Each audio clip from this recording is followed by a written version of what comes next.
Friends, ఆంధ్రప్రదేశ్లో ప్రతిపక్ష నాయకుల కదలికలపైన ఫోన్లపైన నిఘా ఏర్పాటు చేసినట్టుగా వార్తలు వెలువడుతున్నాయి. ఇది తీవ్రమైనటువంటి విషయంగా పరిగణిస్తున్నారు ప్రతిపక్ష నేతలు. ఎందుకంటే 2014లో కూడా ఇదే రకమైనటువంటి పరిస్థితులు ఏర్పడ్డాయి.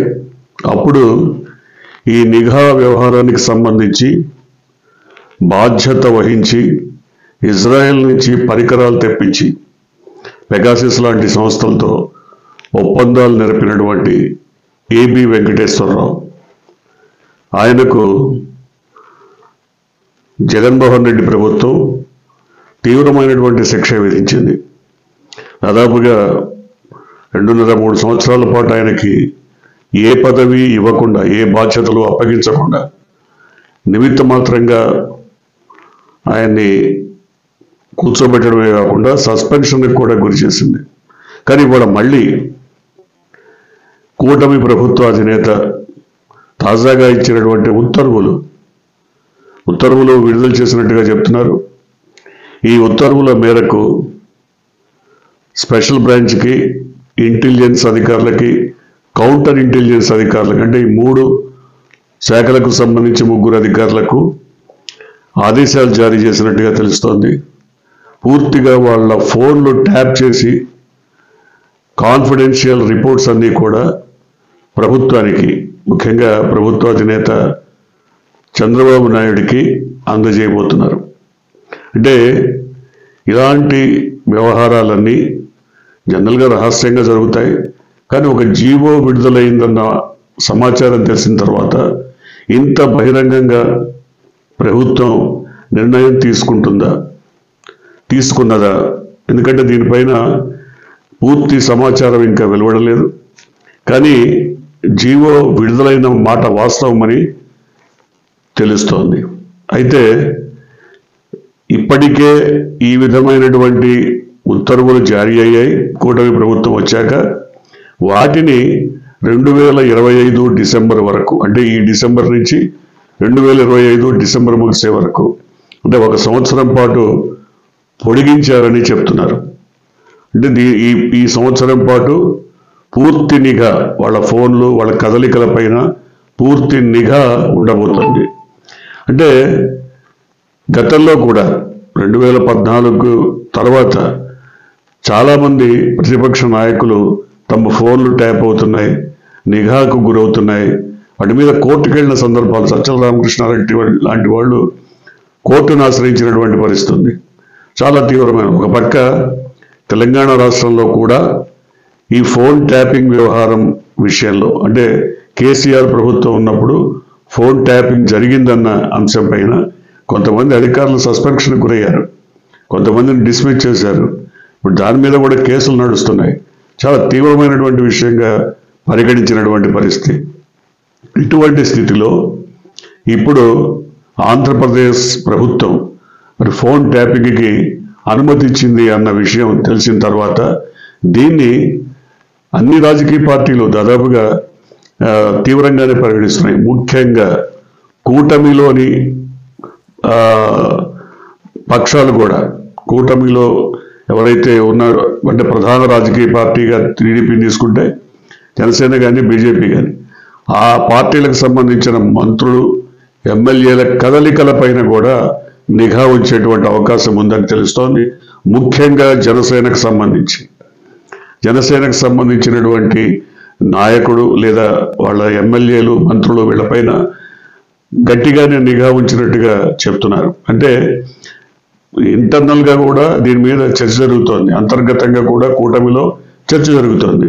బయటికి కూడా, బయట ప్రతిపక్షం దీన్ని తీవ్రంగానే పరిగణిస్తోంది. దీనిపైన కేంద్రం దాకా, అంటే కేంద్ర స్థాయిలో ప్రభుత్వానికి మరి ఫిర్యాదులు వెళ్ళాయని కూడా చెప్తున్నారు అంతర్గతంగా. ఏమవుతోంది అసలు, ఏం జరగబోతోంది? ముఖ్యంగా చంద్రబాబు నాయుడు ప్రభుత్వం వచ్చాక కొంత అభద్రతా భావంలో ఉంది. ఏం జరగబోతుంది? ఎందుకంటే ఒక బ్రూట్ మెజారిటీ, ఒక అబ్సల్యూట్ మెజారిటీని మించి బ్రూట్ మెజారిటీ వచ్చింది. ఈ రకమైనటువంటి మెజారిటీ వచ్చినప్పుడు సహజంగానే ప్రభుత్వంలో ఒక రకమైన అభద్రతా భావం నెలకొనడం ఖాయం. ఇది భద్రతకు సంబంధించిన ఏదో భరోసాకు సంబంధించిన వ్యవహారం కానే కాదు. కాబట్టి ఖచ్చితంగా ఏదో కొంత అభద్రత ఉంది. అంతేకాకుండా ఇప్పుడున్నటువంటి ఇంత భారీ మెజారిటీలో గెలిచినటువంటి ఎమ్మెల్యేల్లో చాలామందిని మెయింటైన్ చేయలేని పరిస్థితి. అంటే చంద్రబాబు ఉత్తర్వులను వాళ్ళు బేఖాతరు చేసి అనేక సందర్భాల్లో, ఇప్పుడు ఫర్ ఎగ్జాంపుల్ బెల్ట్ షాపులే కాదు, అనేక రకాల కాంట్రాక్టులు, వీటన్నిటిలో కూడా ప్రభుత్వ ఉద్దేశాలను లేదా ప్రభుత్వ అధినేత అధికారాలను ధిక్కరించి వ్యవహరిస్తున్నటువంటి పరిస్థితులను కూడా మరి ఫోన్ ట్యాపింగ్ వ్యవహారంలో కట్టుదిట్టంగా కనుక్కునేటువంటి అవకాశం కనబడుతోంది. ఏది ఏమైనా అంతర్గతంగా ఉన్నటువంటి వ్యవహారాలను సరిచేయటానికి కొంతమేరకు లేదా ఒక 10% వినియోగించిన ఎక్కువ శాతం ప్రతిపక్షం మీదనే దృష్టి కేంద్రీకరించి ఫోన్ ట్యాపింగ్ దుర్వినియోగం అయ్యేటువంటి అవకాశం కనబడుతోంది. ముఖ్యంగా మనకు తెలుసు, కర్ణాటకలో రామకృష్ణ హెగ్డే ముఖ్యమంత్రిగా ఉన్నప్పుడు ఈ ఫోన్ ట్యాపింగ్ వ్యవహారంలోనే ఆయన పదవి కోల్పోవలసిన పరిస్థితి ఏర్పడింది. ఫోన్ ట్యాపింగ్ వ్యవహారం చిన్న విషయం కాదు. దీనిపైన దేశ స్థాయిలో అనేక సందర్భాల్లో చర్చలు జరిగాయి. దేశ స్థాయిలో దీని మీద ఇలాంటి వ్యవహారాన్ని సీరియస్గా పరిగణించాలని కూడా నిర్ణయం తీసుకోవడం జరిగింది.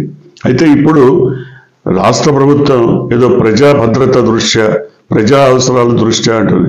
ప్రజలకు భద్రత కల్పించాల్సింది ప్రభుత్వం. అంతేగాని ఫోన్ ట్యాపింగ్ చేయటం వల్ల వచ్చే ప్రయోజనము ఏమి ఉండదు దీనివల్ల. ఒకవేళ ఈ పరంపర కనుక ఇలాగే కొనసాగే అవకాశం ఉంటే వచ్చే ప్రభుత్వం, అంటే రేపు 2029లో వచ్చే ప్రభుత్వం కూడా ఈ నాయకుల కదలికల పైన, ఇప్పుడున్నటువంటి నాయకుల వ్యవహారాల పైన మరి నిఘా ఉంచేటువంటి లేదా ఫోన్ ట్యాపింగ్కి పాల్పడేటువంటి అవకాశం తప్పకుండా ఉంటుంది. అందువల్ల ఈ ఫోన్ ట్యాపింగ్ వ్యవహారాన్ని ముఖ్యంగా ఎందుకని ఇంత బహిర్గతంగా జీవో ఇచ్చి మరి ప్రోత్సహిస్తోంది ప్రభుత్వం అన్నది తెలియలేదు.